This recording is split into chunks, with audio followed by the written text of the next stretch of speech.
Marcus Ellison was 37 years old when a Mecklenburg County judge signed off on a divorce settlement that left him with a 2009 Chevy Silverado, $3,800 in a personal checking account, and no place to sleep. Renata had not simply ended the marriage. She had spent the better part of 2 years quietly repositioning everything they had built together, rerouting savings, reclassifying contributions, constructing on paper a version of their financial life in which Marcus Ellison was a dependent variable and she was the load-bearing wall. She walked out of that courthouse in Charlotte on a Thursday afternoon in October, believing she had reduced him to the parts of himself that were easiest to overlook. She was not entirely wrong. The house was gone. The savings were gone. The joint business account they had opened together 6 years ago with $12,000 of his money was gone. What she did not understand, what she had never once understood about the man she had shared 11 years of her life with, was that the thing she could not take was the only thing that had ever mattered. 3 years later, Marcus Ellison's photograph appeared on the cover of a regional business magazine called New South Quarterly, above a headline that read, "The Quiet Revolution in Freight. How One-Man Software is Rewriting Independent Logistics." The issue hit stands on a Tuesday. By Thursday evening, Renata had called his number 63 times. He did not answer once. What he did instead would cost her far more than she had ever managed to take. Before we jump into the story, comment where in the world you are watching from and subscribe, because tomorrow's story is one you need to hear. The mornings in Charlotte in late September had a particular quality Marcus had always appreciated. The light came in at a low angle and found every surface it could reach, and the neighborhood off Beatty's Ford Road was quiet enough at 5:30 that you could hear the difference between a day that intended something and one that was just passing through. Marcus was already at the workbench in the garage when that light came up. He had been there since 4:45. He was not a man who needed a reason to be up early. Early was simply when the real work happened. The kind of thinking that required no one else in the room. No phone, no competing noise. He had learned that from his grandfather, Raymond Ellison, who had run a small electrical contracting operation in Gastonia for 31 years, and who had told Marcus once, sitting on the porch after a long Saturday, "The man who gets there before the problem isn't lucky. He's just been paying attention longer." Marcus had been paying attention since he was 12 years old, when he started shadowing Raymond on weekend jobs, holding the flashlight, handing up tools, learning the specific pleasure of a thing done correctly the first time. He was a commercial vac technician by trade. Had been for 13 years, the last 7 of which he had spent as a lead systems analyst for a mid-sized mechanical contractor that serviced office buildings and distribution warehouses across the Carolinas. It was precise work, and it suited him. You had to understand how a building breathed, how air moved through a structure under different load conditions, how a system that looked fine on paper could fail silently under stress in ways that a less careful technician would miss until something expensive had already gone wrong. He applied that same thinking to everything. The workbench in the garage was his. He had built it from reclaimed Douglas fir he'd salvaged from a demolition job 3 years into the marriage, planed it flat himself, fit a maple butcher block surface, mounted a vise at the left end that his grandfather had used and passed down when his hands got too stiff to grip a wrench. The bench was the best piece of furniture in the house. Or it had been. The house was gone. The bench, at least, had come with him, disassembled and loaded into the Silverado the morning after the decree was finalized, hauled to his cousin Terrence's place off Westinghouse Boulevard, where Marcus was renting the spare room for $300 a month. Terrence had cleared out the garage without being asked. That was the kind of man Terence was. Marcus stood at the bench now with a cup of coffee and his notebook open. A yellow legal pad filled with columns of notation that only he could have decoded. System load calculations, efficiency ratios, cost per unit projections. He was working through a problem he had been sitting with for 2 years, not the divorce. The divorce was a different problem entirely, and it had been handled in its own time. This was the other thing, the thing he had tried to bring to Renata twice, and both times had watched her redirect with the patient. Reasonable efficiency of someone who had decided before the conversation started what the answer would be. Freight thermal routing, not glamorous words. Marcus knew that. But the idea behind them was real. And the gap in the market was real. And the number of small independent freight operators bleeding money every quarter because no one had built them a clean, affordable solution was as real as anything he had ever diagnosed in a failing HVAC system. The principle was identical. Actually, a building had airflow patterns, the same way a freight network had traffic patterns. You could run it on instinct, the way most small operators did, or you could map it, model it, and optimize it with enough granularity that you stopped wasting energy on routes that looked efficient on a map but weren't efficient in practice. He had been building the framework in his notebook since before the divorce. He had kept building it after. He heard Terence's kitchen light come on through the door to the house. A few minutes later, the smell of coffee drifted under the gap. Terence appeared in the side door in a white t-shirt and sweatpants. "You eat yet?" "Not yet." Terence disappeared. Returned with a plate of eggs and toast, set it on the end of the bench without fanfare, and went back inside. Marcus looked at the plate. He thought about Renata. Not with grief, not anymore. That had passed through him slowly and completely the way something passes through a system it has no place left to attach to. He thought about the morning 6 months before the divorce papers arrived, when he had sat across from her at the kitchen table in the house on Glenwood Avenue and tried again to describe what he was building. "It's not a product, Marcus. It's an idea. Ideas don't pay mortgages." She had said it gently. That was the thing about Renata. She was never cruel in the moment. The cruelty was structural. It was load-bearing. He had met her at a church conference in Concord 11 years ago. She was sharp and put together and had a way of making everyone in a conversation feel like they were the most interesting person she'd spoken to all week.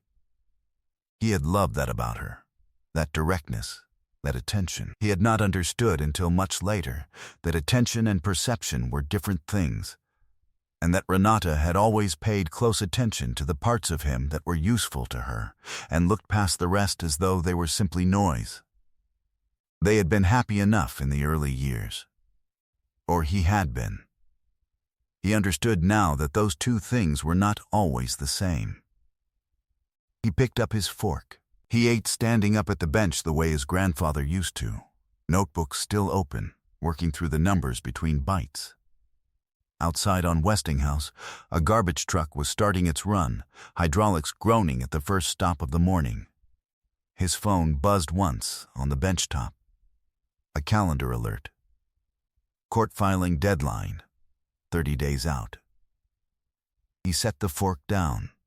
He looked at the alert for a moment, and something settled in him, quiet and final as a thermostat reaching its set point. He picked up his coffee and went back to work. He had found out about the savings account on a Saturday in April, 7 months before the divorce papers arrived. He had not been looking for anything specific. He had simply sat down to reconcile the household budget, something he did quarterly, always from the source, not from Renata's summaries, and the number on the screen had stopped him the way a wrong reading on a pressure gauge stops you. Not with alarm, not immediately. With the specific attention of someone trained to take a second measurement before drawing a conclusion. The joint savings account showed $6,400. It should have shown close to $54,000. He sat very still. He refreshed the screen. The number did not change. He pulled up the transaction history and began to scroll. He was methodical about it, the way he was methodical about everything. He started at the beginning and moved forward, not skipping, not assuming. It took him 40 minutes to build a complete picture. 19 months ago, the automatic transfer that moved $2,200 from their joint checking into savings on the 1st and 15th of each month had been altered. The amount had been changed to $75. Not removed entirely. Removed entirely might have been noticed sooner, just reduced to a number small enough to appear on a casual glance like a rounding entry. The rest had moved in withdrawals, some large, some incremental, spread across a pattern that looked like ordinary household spending unless you were sitting with the full history and a legal pad and a discipline for following numbers to wherever they actually went. His hands did not shake. That was the part he would remember later. He had expected some physical response, some tremor of the thing that was happening in his chest. But his hands were steady on the keyboard, moving through screens, pulling transaction records, forwarding everything to a personal email account he had created 3 years earlier for archival work purposes and had never closed. He worked for 90 minutes. When he was done, he had a complete timeline. 19 months of account manipulation totaling $47,200 in diverted savings. He closed the laptop. He washed his coffee mug. He went to the hardware store to pick up a replacement thermostat switch for Terrence's garage heater, which had been cycling erratically for 2 weeks. He did not say anything to Renata that evening. He did not say anything the following week either. He came home on time. He made dinner twice. He fixed the thermostat switch, and a slow drain in the hall bathroom, and a persistent rattle in the dryer vent that had been annoying him for months. He was the same man he always was. Quiet, steady, present. But in the evenings, after Renata went to bed, he sat at the kitchen table with his laptop and his notebook, and he thought. He thought about the business conversations she had redirected, always gently, always reasonably, always with some version of not yet, or we're not stable enough, or let's not take that risk right now. He thought about the promotion he had been offered at Piedmont Mechanical 3 years into the marriage, a regional superintendent role that would have changed the entire trajectory of his career. Renata had said she wasn't ready to consider relocation. He had accepted her read because that was what you did when you were building something together and you trusted the other person's sense of the ground beneath you. He found out later, from a former coworker at a Christmas party, mentioned casually, without any idea of what it meant, that Renata had called the hiring manager's assistant and described the role as something Marcus had decided wasn't the right fit for the family. He had never been asked. He thought about that in the evenings at the kitchen table, let himself think about it plainly, without softening it into something more bearable than it was. The difference between a ceiling and a hand on your head was whether you knew the hand was there. The divorce papers arrived 3 weeks after he found the account records. He was not surprised.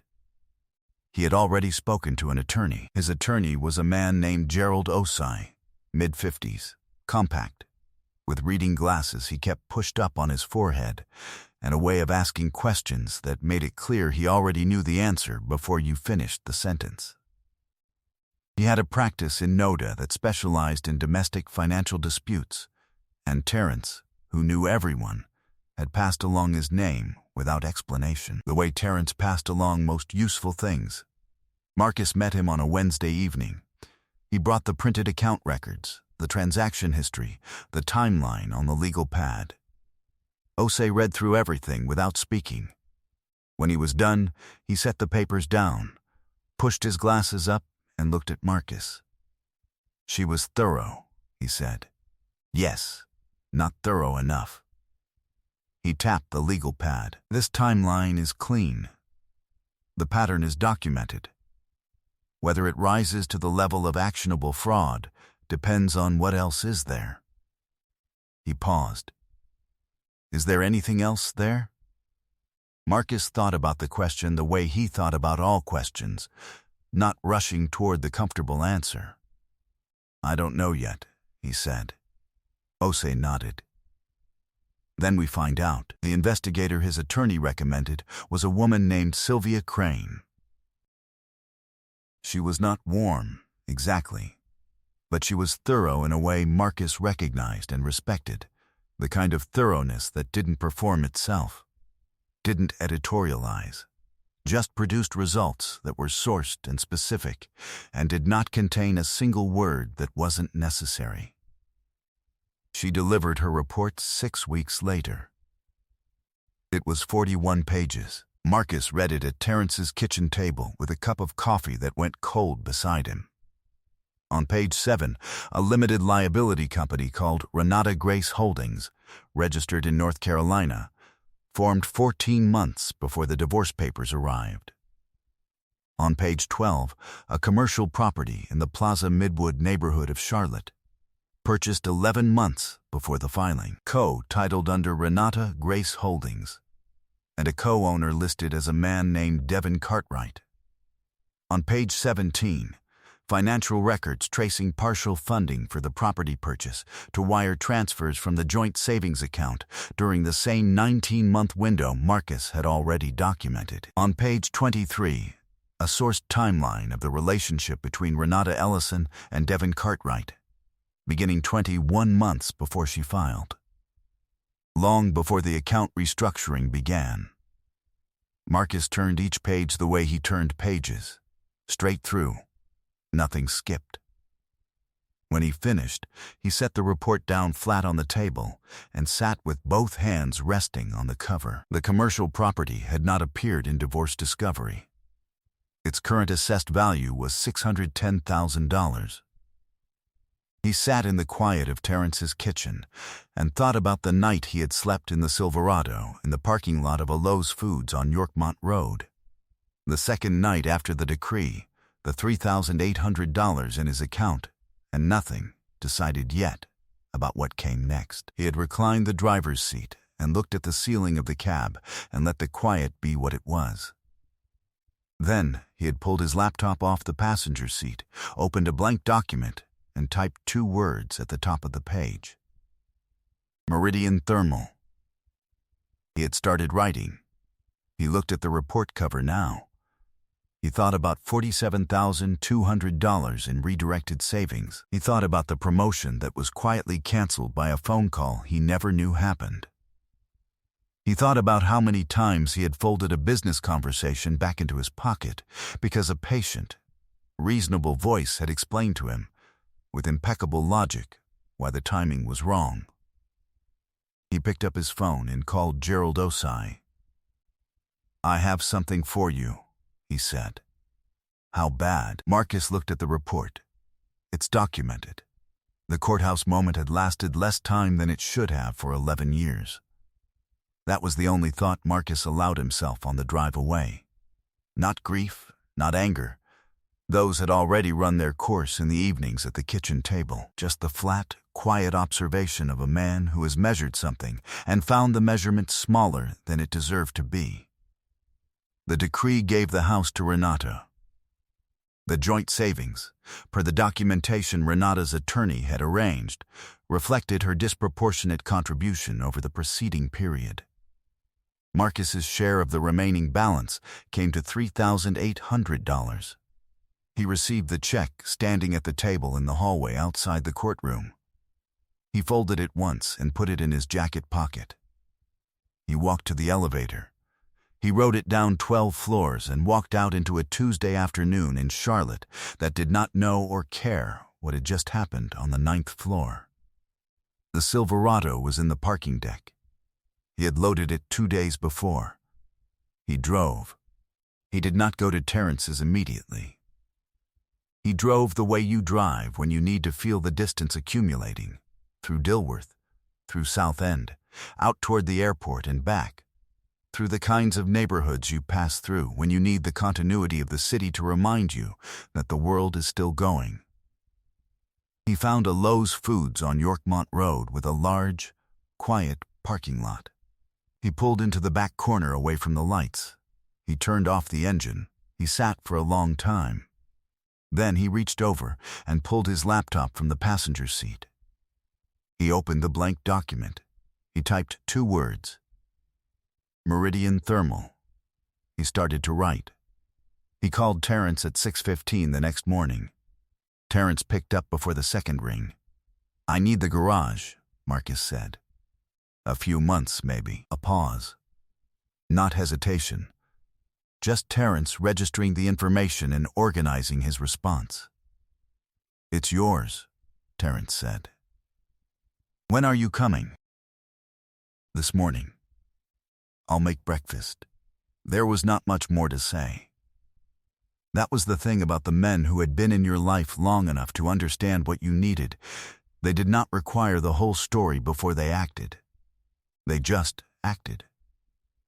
The story could come later, or it could not come at all, and either way the room was ready. The first 6 months were hard in the specific way that purposeful things are hard, which is different from the hard that grinds you down without purpose. Marcus worked nights at a commercial facilities company, institutional cleaning, office buildings downtown, out by 5 a.m., and spent his days at the workbench in Terrence's garage, building Meridian Thermal from the framework outward, precise, unhurried, the way he had built everything since he was 12 years old, standing beside his grandfather in the crawl space of a stranger's house, learning that the quality of the work was what lasted. The concept was this: small independent freight operators, fleets of 6 to 18 trucks, the operations too large to run on gut instinct and too small to afford enterprise-grade logistics software, were losing between 12 and 20% of their operating margin every quarter to routing inefficiency. Not because they were poorly run, because no one had built them a tool that worked at their scale, priced at a number they could actually absorb, and learned their specific run patterns over time, rather than applying generic models that ignored the particular geography of how they actually moved freight. Marcus understood systems.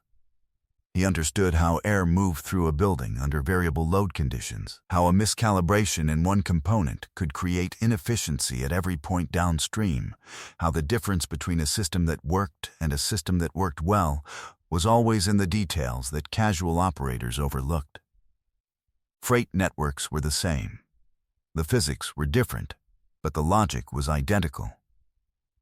He was not the first person to recognize the problem. He was simply the first person, in this particular corner of the market, who had the patience to build the right tool for the operators who needed it most.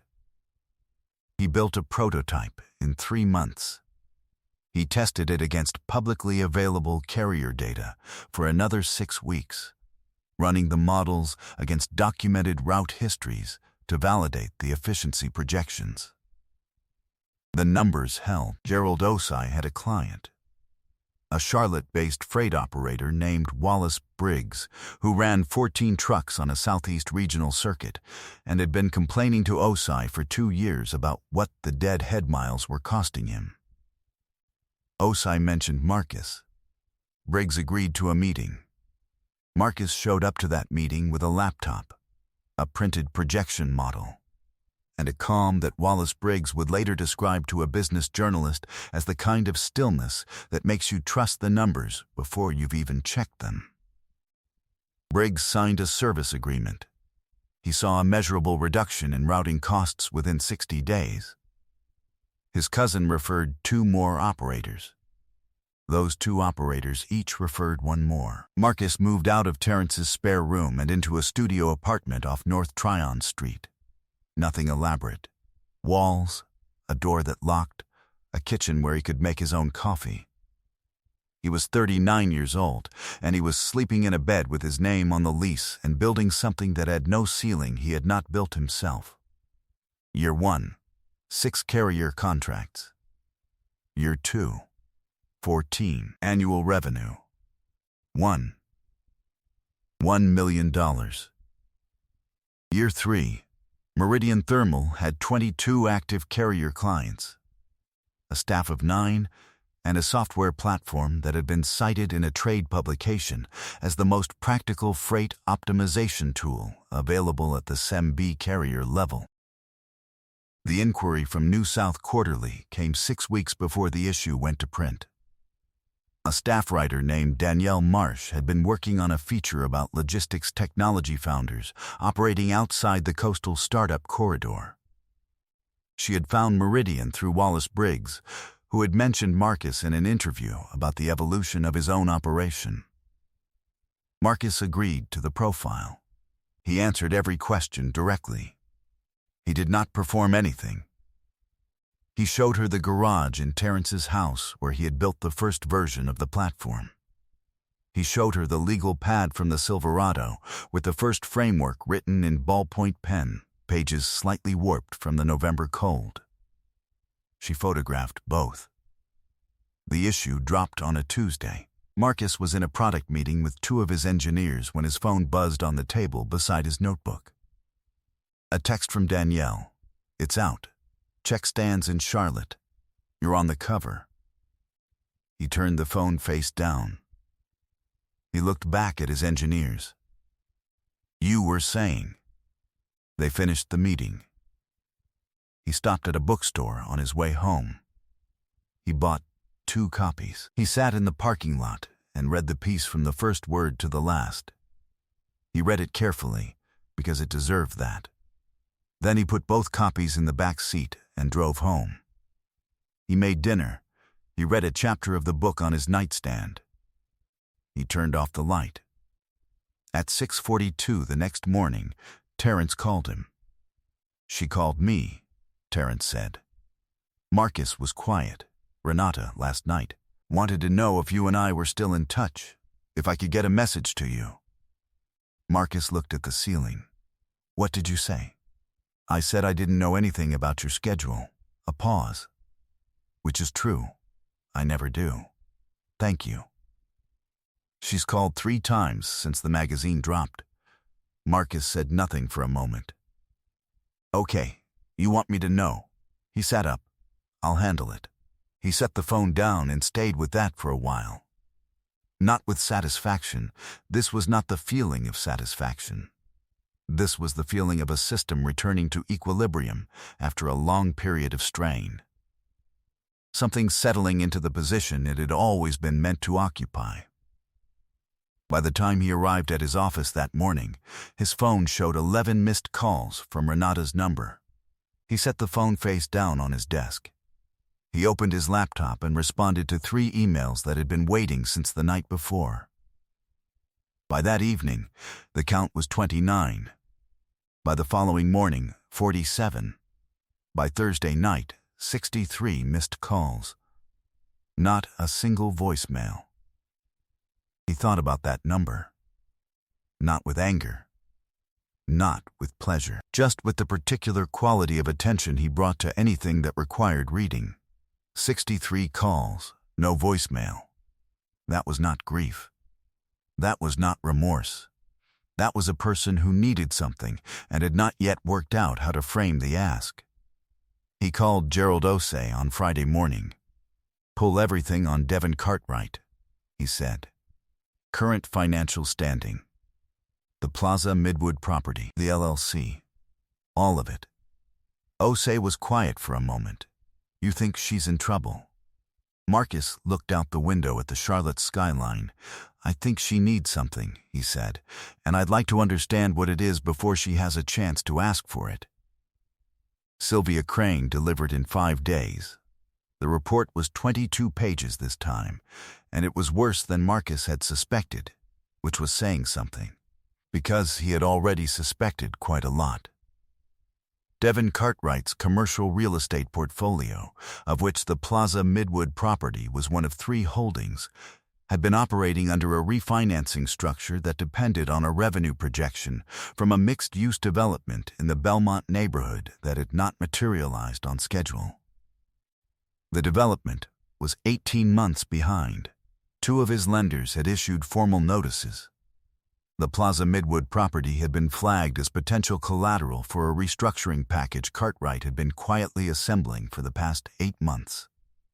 The problem was that the property, co-titled under Renata Grace Holdings, could not be leveraged as collateral without Renata's signature and clear title. And clear title was something that the property did not currently have.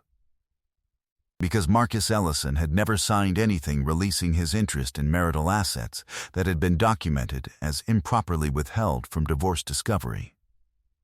That window had never been closed. Because no one, in the scramble of everything that had followed the decree, had thought to close it.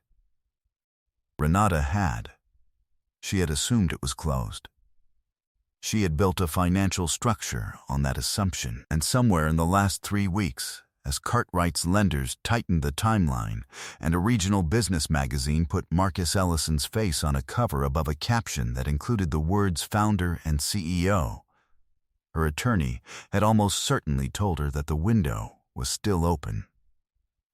63 calls. No voicemail. She needed one signature.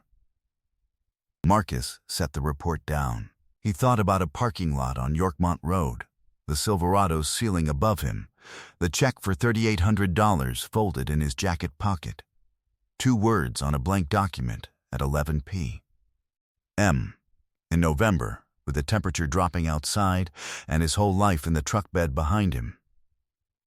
He picked up the phone and called Osai. "File the civil claim," he said. "Fraudulent concealment of marital assets. Today, I've had the documents ready for 6 months. I know." A pause, brief and deliberate. "Done," Osai said.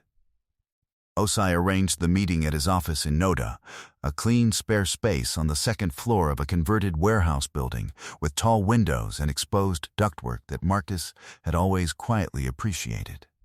Good bones. Maintained correctly. Renata arrived 8 minutes late. Her attorney, a man named Philip Suggs, silver-haired, navy suit, the practiced ease of someone who believed a good entrance was half the argument, arrived with her. Sylvia Crane was already there. She sat at the far end of the table with a closed folder and no expression. She did not introduce herself. Marcus was already seated when they came in. He had arrived 20 minutes early, chosen the chair that faced the door, and poured himself a glass of water. He sat with both hands flat on the table, and he watched the door. Renata came in the way she always came into rooms she wanted to manage, her posture steady, her expression calibrated to suggest openness, a warmth that was technically present but served a specific purpose. She was in a gray suit, hair pinned back, a pair of earrings he had given her for their 7th anniversary. Whether that was intentional, he did not try to decide. Her eyes found him immediately. Something crossed her face, quick and complex, there and controlled in the same moment.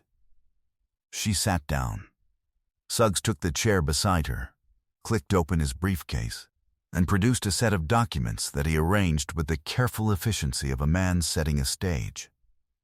"Marcus," her voice was warm, carefully warm. "Thank you for making time." Marcus looked at her steadily. He did not respond to that. Suggs spoke for 4 minutes.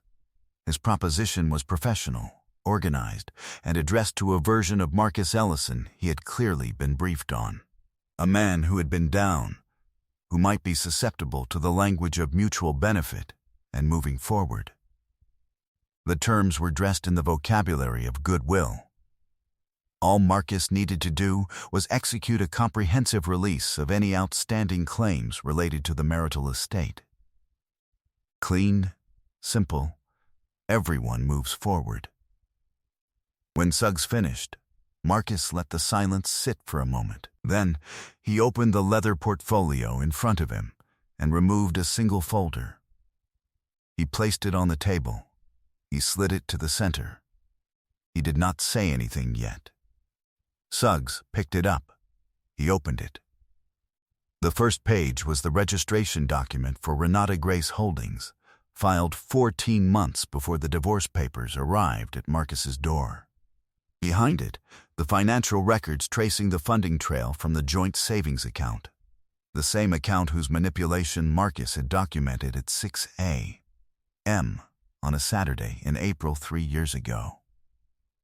Behind that, the sourced timeline of the Renata Cartwright relationship, dated, sourced, specific. Behind that, the property records for the Plaza Midwood parcel, the $610,000 commercial property that had not appeared in divorce discovery. And on the final page, the cover sheet of a civil complaint for fraudulent concealment of marital assets, filed in Mecklenburg County 4 days prior. Gerald Osai's name printed at the bottom as counsel of record. Marcus waited until Suggs had turned enough pages that the arithmetic was clear. Then, he spoke. He did not raise his voice. He did not perform anything. He spoke for 5 minutes in the same register he used to walk a building engineer through a system diagnostic, clear, sequential, factual, laying out in exact order what had been done, and when and what it had cost him. The account restructuring over 19 months. The LLC formed 14 months before the filing. The commercial property funded in part with his money and withheld from discovery. The promotion that a phone call had quietly canceled before he was ever offered the chance to decide. The business conversations redirected with such patient, reasonable consistency that he had, for years, believed the decision to wait was his own. The $3,800 check. The parking lot. The 2 words on a blank document at 11 p.m. in November. He did not say it with anger. He said it the way you say something that has already happened, to a room that hasn't heard it yet. When he finished, he looked at Renata directly. "I don't carry what happened between us anymore," he said. "But I do carry the record of it. And the record is what it is." He folded his hands. "The law will handle the rest." Suggs was still reading. His expression, which had entered the room with the smooth confidence of a man who expected to manage a brief and uncomplicated conversation, had been doing quiet, visible work for the last 3 minutes.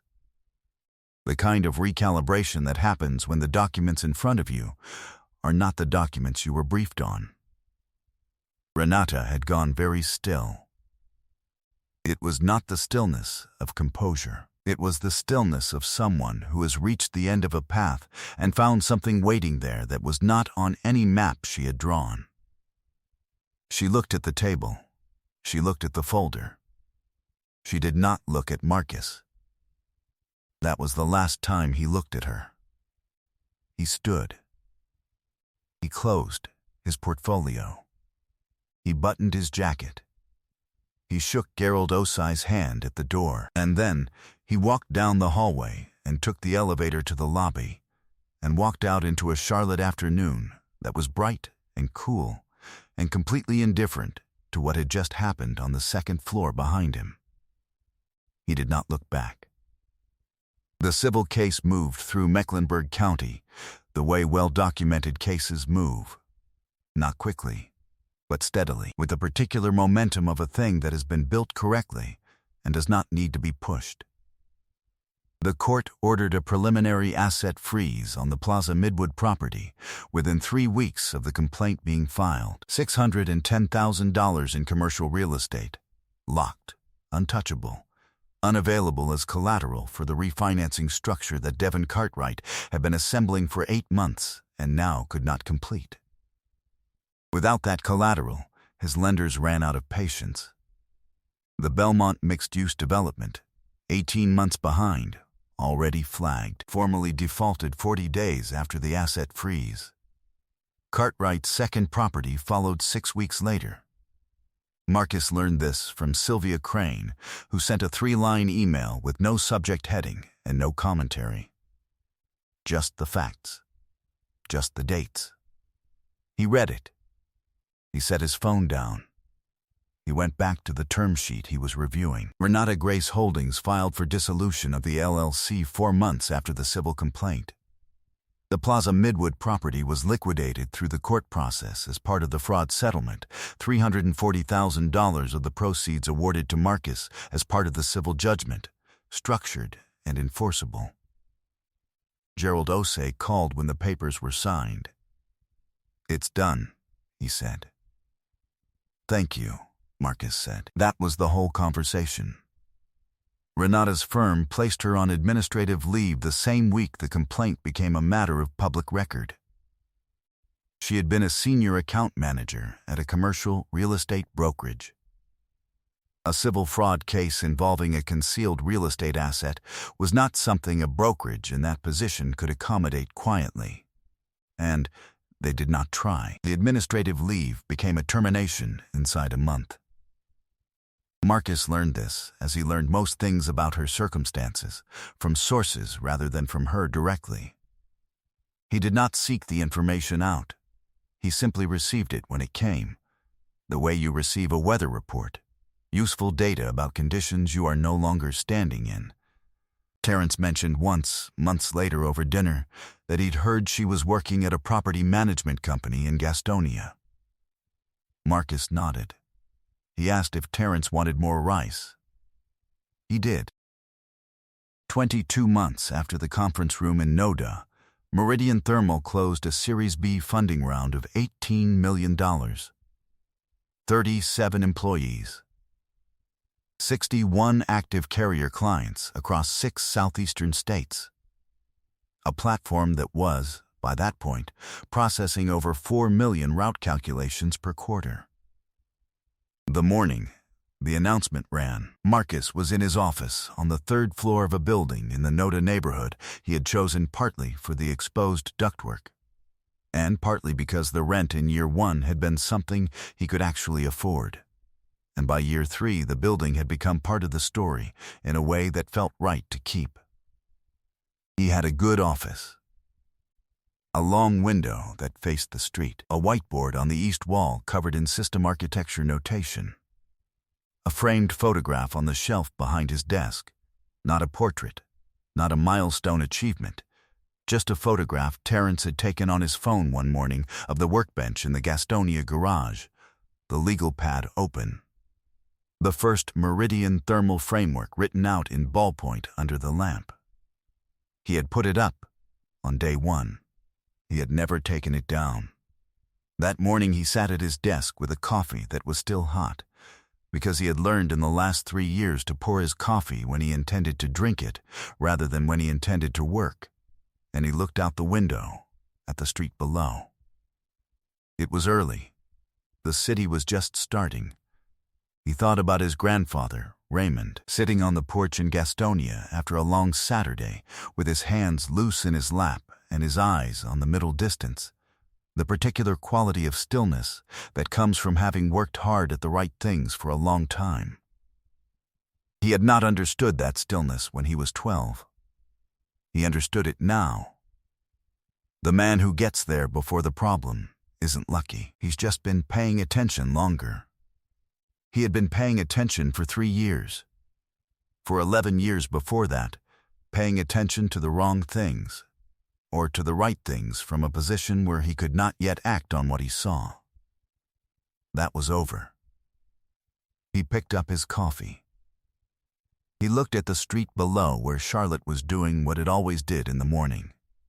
Moving, building, going about the work of a city that did not slow down for anyone's accounting. He thought about a blank document at 11 p.m. in November. 2 words. He thought about what it had meant to type them, not as hope, not exactly, but as the specific, quiet commitment of a man who understood the difference between a thing that might work and a thing he was going to build until it did. He turned from the window. He had a product meeting at 8. He picked up his notebook, opened it to the next clean page, and got to work.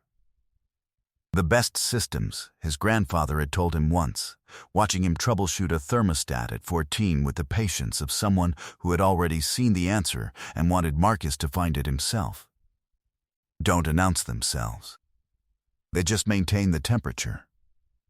Quietly, correctly, every time. Marcus Ellison had maintained his temperature for 3 years. Everything else had done exactly what it was always going to do. I hope you enjoyed that one.